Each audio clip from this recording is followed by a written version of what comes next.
सभी साथियों को मेरा नमस्कार, स्वागत है आप सबका आज 23 अक्टूबर के जनसत्ता विश्लेषण में। तो आइए शुरू करते हैं आज का जनसत्ता विश्लेषण बिना किसी देरी के। तो आज के संपादकीय में बात करी गई है कई महत्वपूर्ण मुद्दों को लेकर, उनमें से हमारे समक्ष 3 मुद्दे हैं: स्वच्छता का सवाल, राहत का संदेश और समावेशी विकास की राह की मुश्किल। स्वच्छता, ये जितनी विडंबना है कि एक ओर सरकार पिछले कई वर्षों से स्वच्छता अभियान और हर जरूरी जगहों पर शौचालय की उपलब्धता के लिए विशेष कार्यक्रम चला रही है। इसमें बड़ी कामयाबी मिलने के दावे किए जा रहे हैं, लेकिन हकीकत इससे अलग है। हाल ही में देश भर की अदालतों में शौचालयों की दिशा पर उच्चतम न्यायालय में वस्तुस्थिति रिपोर्ट दाखिल की गई। रिपोर्ट के मुताबिक इन अदालत परिसरों में शौचालयों की लगातार अस्वच्छ स्थिति वहां के सभी उपयोगकर्ताओं के मौलिक और सम्मान के अधिकारों का उल्लंघन है। रिपोर्ट में कहा गया है कि ये सीधे तौर पर सार्वजनिक स्वास्थ्य और स्वच्छता सुनिश्चित करने में नाकामी है।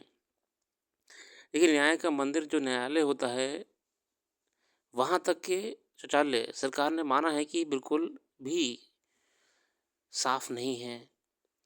अंदाजा लगा सकता है कि जब अदालत परिसरों की ये स्थिति है तो बाकी जगहों पर क्या दशा होगी।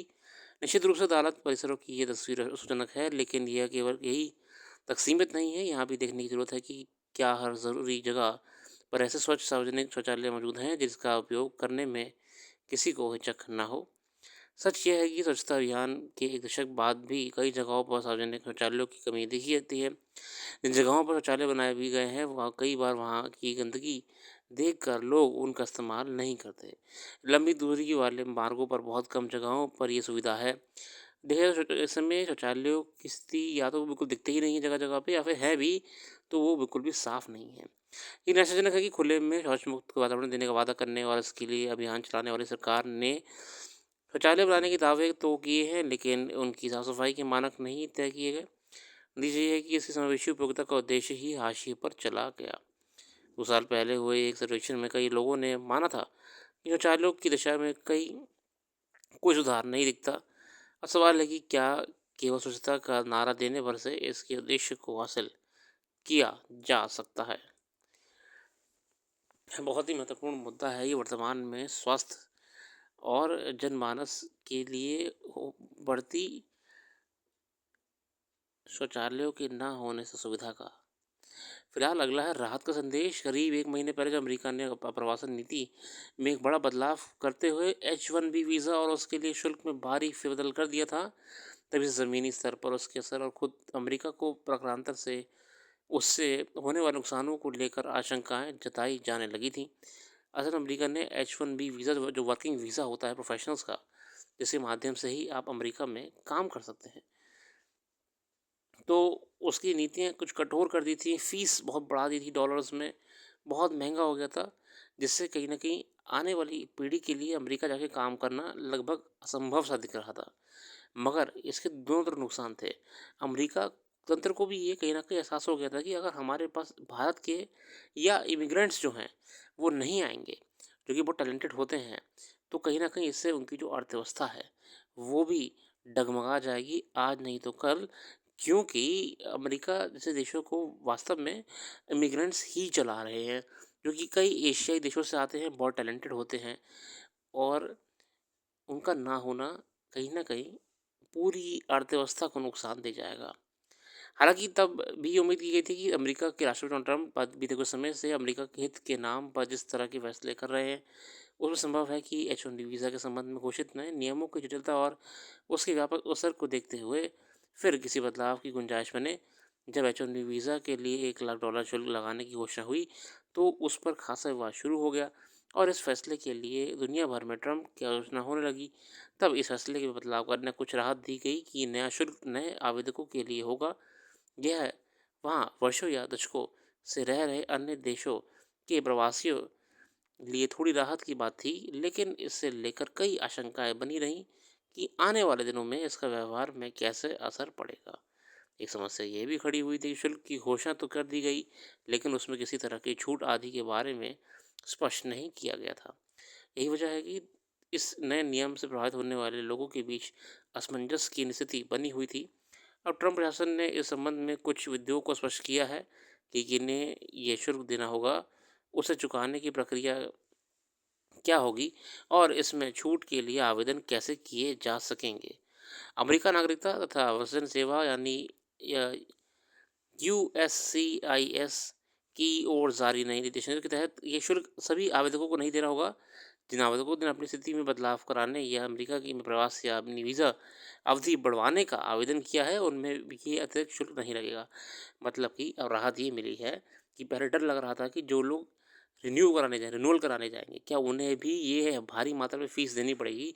तो ये कहीं न कहीं सरकार ने राहत दे दी है कि जिनका रिन्यूअल है और कुछ पर्टिकुलर कैटेगरीज़ हैं, उसमें आपको इतनी हेवी फ़ीस देने की ज़रूरत नहीं है, आपको एक नॉमिनल फ़ीस देनी पड़ेगी, जो कि अभी तक आप देते आ रहे थे कई सालों से। अच्छी खबर है हमारे इमिग्रेंट्स के लिए, विशेषकर भारतीयों के लिए भी, क्योंकि भारतीय इस समय सबसे अधिक इमिग्रेंट्स हैं जो अमेरिका में एंटर कर रहे हैं और जिनके एप्लीकेशंस यूएससीआईएस के पास हैं। इस नई घोषणा के बाद एच-1बी वीज़ा के दायरे में आने वाले एक बड़े वर्ग और ख़ासतौर पर भारत से वहाँ जाए लोगों के बीच काफ़ी राहत महसूस की जा रही है। गौरतलब है कि इस वीज़ा के लिए सबसे ज़्यादा भारत के ही लोग आवेदन करते हैं। आपकी इंजीनियरिंग फ़ील्ड से, मेडिकल फ़ील्ड से बहुत टैलेंटेड लोग होते हैं जो आपके अमेरिका में और नई अपॉर्च्युनिटीज़ के लिए जाना चाहते हैं, उनके लिए एक अच्छी खबर है। अगला है समावेशी विकास को लेके रविशंकर साहब ने एक बहुत ही बढ़िया और बहुत ही डिटेल में संपादकीय हमारे समक्ष लाए हैं। आज़ादी के कई दशक बाद भी भुखमरी खत्म नहीं हो रही, जबकि बीते करीब 8 दशक से देश इस समस्या को ख़त्म करने का प्रयास कर रहा है। फिर भी पूरी तरह सफलता नहीं मिली है, भले ही हमें विकास से कितने भी दम भरे या ये कहें कि हमने तकनीक के मामले में कितनी सफलता हासिल कर ली है, मगर बहुत सारे लोगों के खाली पेट आज भी एक सच्चाई है, एक ऐसी सच्चाई है जिसे झुठलाया नहीं जा सकता। हालाँकि भुखमरी की समस्या से केवल भारत ही नहीं जूझ रहे, बल्कि दुनिया भर के लिए यह एक वैश्विक समस्या बन गई है। वैश्विक खाद्य संकट पर 25 की रिपोर्ट के मुताबिक दुनिया भर में कई करोड़ लोग आज भी ऐसे हालात में जी रहे हैं जहां उनके लिए एक वक्त का खाना भी जुटा पाना मुश्किल है। बिल्कुल नहीं, ये समस्या सिर्फ भारत के लिए नहीं, ये समस्या विश्व की हो चुकी है इस समय।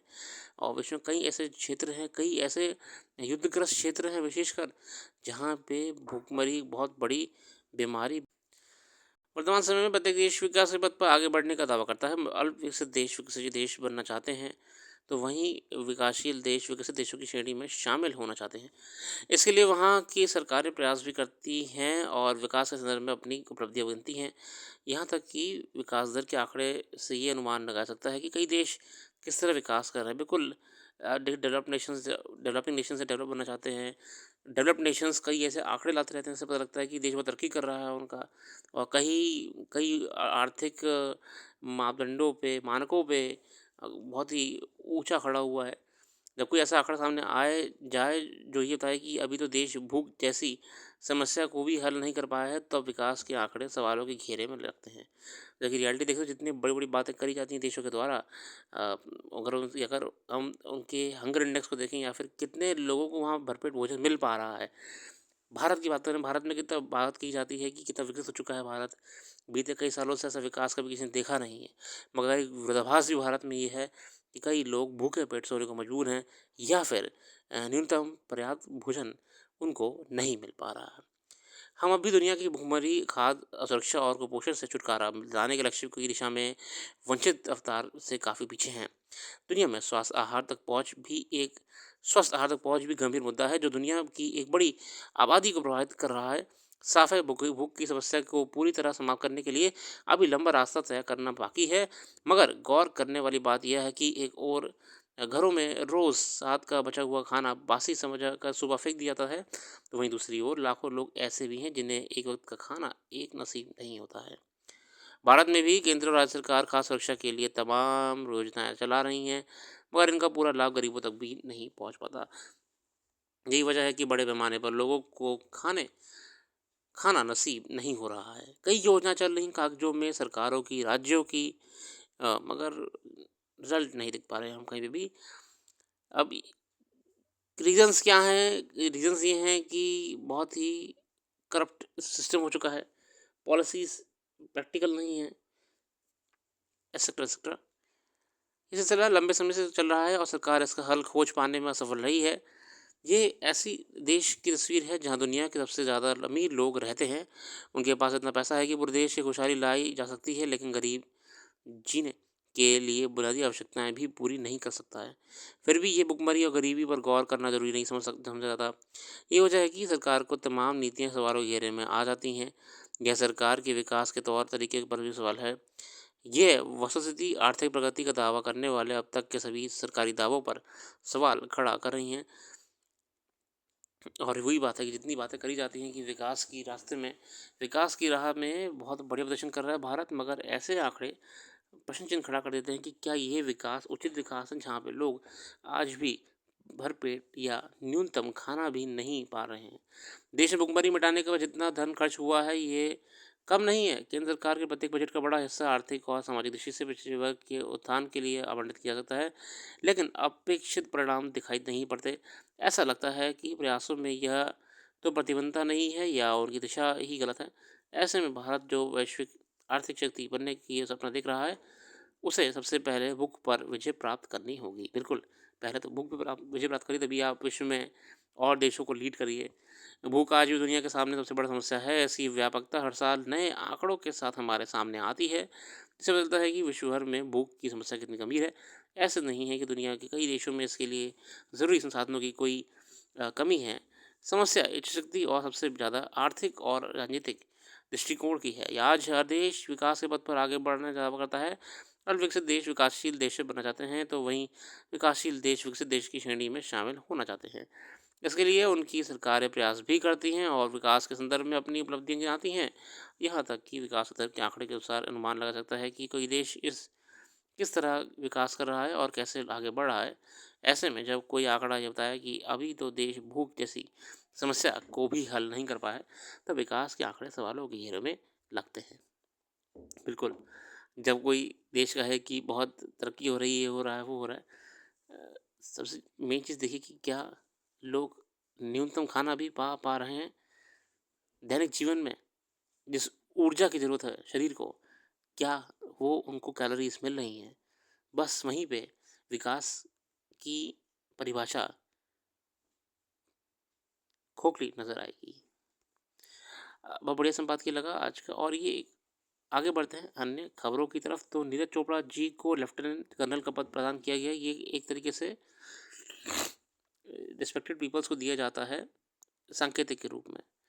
मानद रैंक होती है, कई क्रिकेटर्स को भी दिया गया है, खिलाड़ियों को दिया गया है। तो नीरज चोपड़ा जी को मिला है। ये आगे आने वाली आगामी परीक्षाओं में पूछा जा सकता है। इसी के साथ यूरोपियन यूनियन और इजिप्ट ने इस समय बैठक करी कई चीज़ों को लेकर, जो कि आज तक की सबसे बड़ी बैठक में से एक मानी जा रही है।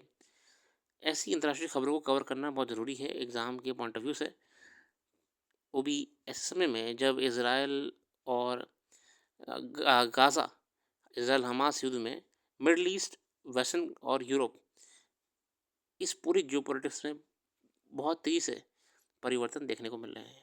फिलहाल इसी के साथ आज के लिए रखते हैं। अपना कीमती समय देने के लिए बहुत बहुत धन्यवाद। आपका दिन शुभ हो।